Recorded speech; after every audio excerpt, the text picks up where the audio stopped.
Good morning, students.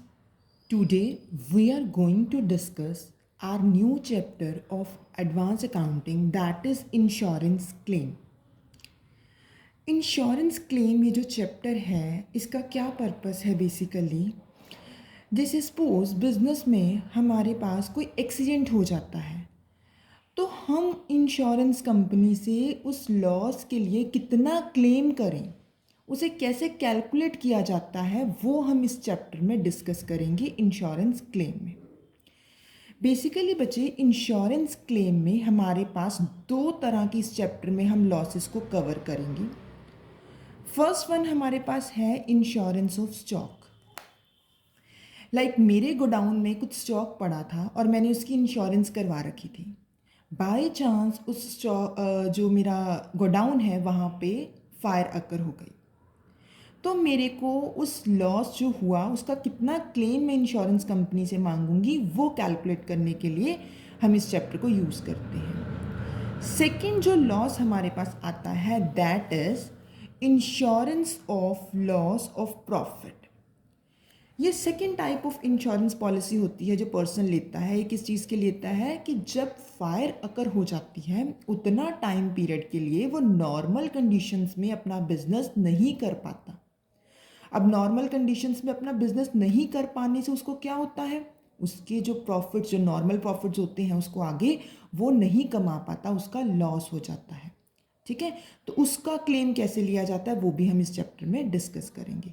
तो basically अब तक मैंने अभी आपको यही बताया है कि यहाँ पे हम दो तरह की पॉलिसीज़ कवर करते हैं। One is loss of stock policy and second is loss of profit policy. First of all, we are going to discuss insurance of stock, means how to calculate insurance claim for loss of stock by fire. Means हमारे godown में आग लग गई और हमारा जो वहाँ पे स्टॉक पड़ा था उसका नुकसान हो गया, तो मैंने कितना क्लेम अपनी इंश्योरेंस कंपनी से लेना है। तो इसके बच्चा कुछ स्टेप होते हैं। बेसिकली देयर आर 4 स्टेप्स जिससे हमें पता चल जाता है कि हमें कितना क्लेम करना है। फर्स्ट स्टेप होता है कैलकुलेट दी जीपी रेशियो। सबसे पहले हम क्या कैलकुलेट करते हैं, जीपी रेशियो को कैलकुलेट करते हैं।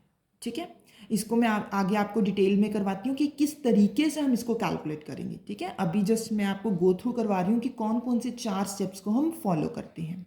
First one is calculate the GP ratio and second value of stock on the date of fire. जब फायर अकर हो रही है तब कितना माल हमारे गोडाउन में पड़ा है उसकी वैल्यू को कैलकुलेट करना। और थर्ड वन हमारे पास क्या आता है, actual amount of claim to be lost. मेरा स्टॉक जो पड़ा था गोडाउन में वो पड़ा था सपोज 50,000 का माल था जिसको आग लगी। अब ये भी तो हो सकता है उस 50,000 के माल को जब आग लगी तो मैंने सपोज 5,000 का माल बचा लिया आग लगने से, या थोड़ा बहुत जला बुझा था मैंने बचा लिया उसको। तो मेरे को एक्चुअल में क्लेम कितना करना है वो हम थर्ड स्टेप में कैलकुलेट करते हैं। और फोर्थ स्टेप में हमारे पास आता है एवरेज क्लॉज, जिसमें हम एक फॉर्मूला अप्लाई करते हैं। मैं आपको बताऊंगी आगे चल के कि फॉर्मूला क्या है और कब अप्लाई किया जाता है। ठीक है, अब सबसे पहले हम चलते हैं हमारे फर्स्ट स्टेप की तरफ, that is calculate of GP ratio. चलिए,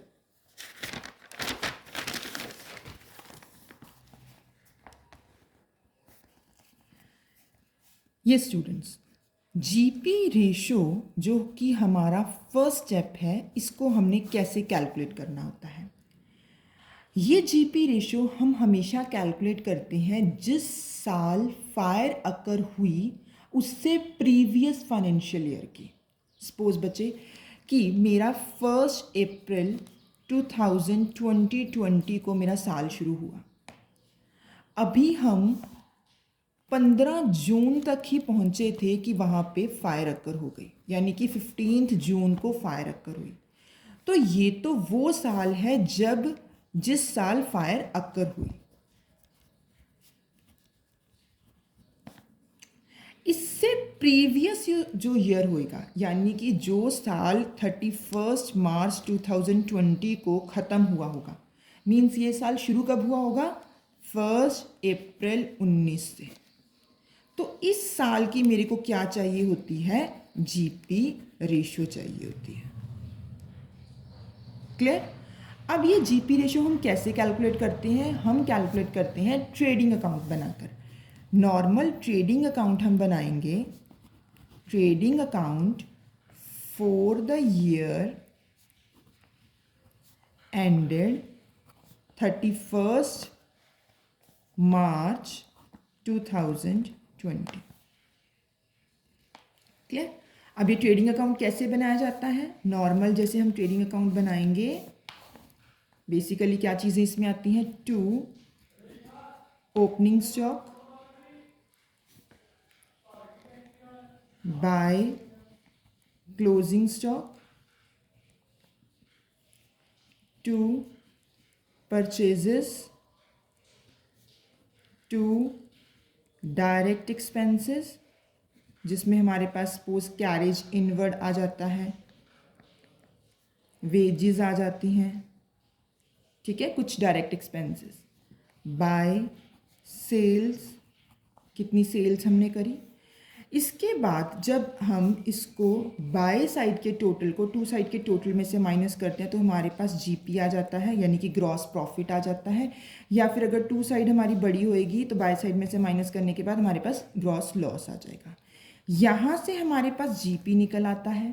सेल्स हमारे पास ऑलरेडी होती है पिछले साल की गिवन, तो हम क्या करते हैं, जीपी रेशियो निकाल लेते हैं, GP upon sales into 100 into 100, GP upon sales into 100। यहाँ पे हमारे पास क्या आ जाती है, हमारी जीपी रेशियो आ जाती है। आई होप आपको फर्स्ट स्टेप क्या हो जाएगा यहाँ पे क्लियर हो गया होगा। ठीक है, अब हम चलते हैं हमारे सेकंड स्टेप की तरफ। सेकंड स्टेप हमारा क्या था कि हमें क्या कैलकुलेट करना था,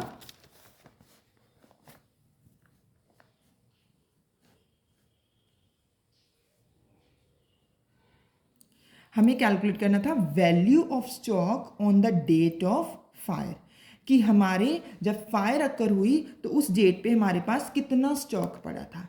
इसको कैलकुलेट करने के लिए हम चलेंगे अपने सेकंड स्टेप की तरफ। ठीक है, हमारा सेकंड स्टेप क्या होएगा,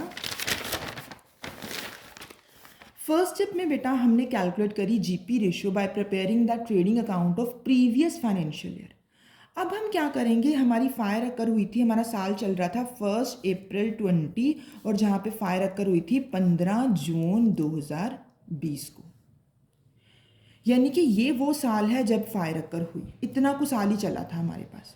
तो इस टाइम पीरियड का हम क्या बनाते हैं सेकेंड स्टेप में, मेमोरेंडम ट्रेडिंग अकाउंट। क्या बनता है, मेमोरेंडम ट्रेडिंग अकाउंट। इस मेमोरेंडम ट्रेडिंग अकाउंट में क्या है, वही सारी चीज़ें हम डालेंगे, लेकिन हमारा साल कौन सा चलेगा, ये वाला साल 1 अप्रैल 20 से 15 जून 2020 तक का। हमारी जो पिछला साल हमारा यानी कि 31 मार्च जो हमारा 20 वाला था, उसका जो क्लोजिंग स्टॉक था वो यहाँ पे हमारा क्या बन जाएगा, ओपनिंग स्टॉक। हमारे पास ओपनिंग स्टॉक दिया होगा उस टाइम पीरियड की, ये वाले टाइम पीरियड की हमारे पास परचेजेस होंगी। अगर कोई डायरेक्ट एक्सपेंसेस है तो वो हम डाल देंगे।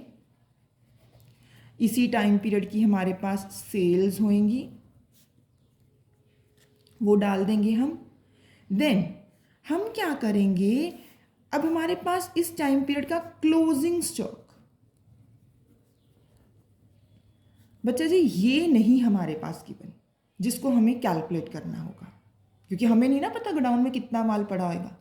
तो हम क्या करेंगे, जो हमारे पास ये सेल्स है, इस सेल्स के ऊपर जो जीपी रेशियो हमने निकाली हुई है वो अप्लाई करके क्या निकाल लेंगे, 2 GP by applying this formula, sales into GP ratio.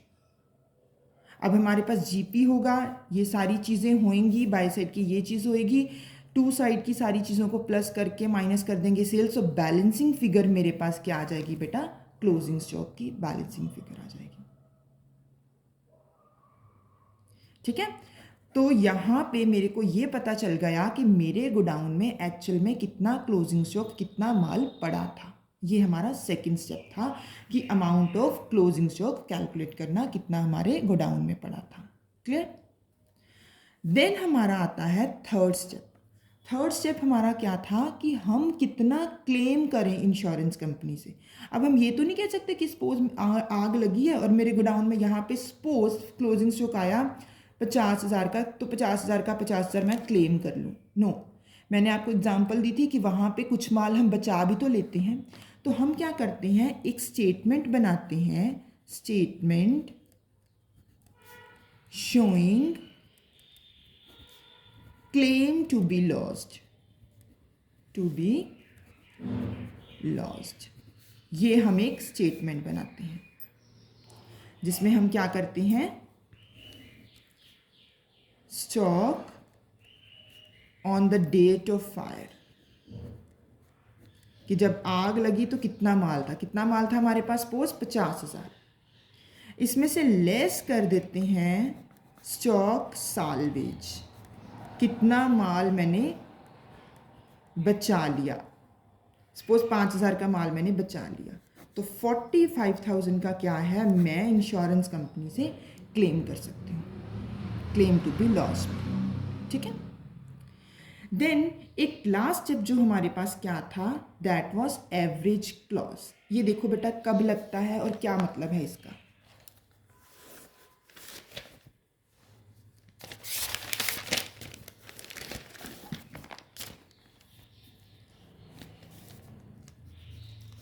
Fourth step हमारे पास आता है एवरेज क्लॉज। एवरेज क्लॉज क्या होता है बेटा, एक फॉर्मूला होता है जिसका फॉर्मूला सबसे पहले मैं आपको बता रही हूँ, that is amount of policy divided by stock on the date of fire into actual loss of stock. ये बेटा कब लगता है फॉर्मूला, पहली बात तो जब आपके पास अमाउंट ऑफ पॉलिसी गिवन होगी तब आप ये वाला फॉर्मूला लगाओगे। फर्स्ट तो ये कंडीशन हो गई। सेकंड कंडीशन ये होनी चाहिए कि आपकी amount of policy should be less than the stock on the date of fire value, कि आपका पॉलिसी के अमाउंट छोटी होनी चाहिए जितना क्लोजिंग स्टॉक तुम्हारे पास on the date of fire बचा हुआ है। क्योंकि देखो बेटा, हो सकता है जो अमाउंट ऑफ पॉलिसी है मैंने ले रखी हो 30,000 की, सपोज मैं अपने क्वेश्चन के अकॉर्डिंग चल रही हूँ, ठीक है। 30,000 की अमाउंट ऑफ पॉलिसी हो जाएगी, डिवाइडेड बाय मेरा stock on the date of fire कितना था, 50,000। मीन्स 30,000 की पॉलिसी मैंने 50,000 के स्टॉक के लिए करवाई थी, लेकिन मेरा एक्चुअल लॉस कितना हुआ, 45 का। तो प्रपोर्शनेट मेरे को कितना क्लेम मिलना चाहिए, वो आपको आपका एवरेज क्लॉज का फॉर्मूला बताता है। क्लियर। तो यहाँ से जो आपके पास वैल्यू निकलती है वो आपकी एक्चुअल अमाउंट ऑफ क्लेम बन जाती है, कितना आप इंश्योरेंस कंपनी से क्लेम ले सकते हो। ठीक है बच्चे, तो यहाँ तक हमारा ये टॉपिक कवर होता है कि बेसिकली हम अपना लॉस ऑफ जो स्टॉक होता है उसका क्लेम कैसे लेते हैं। ठीक है, थैंक यू बेटा।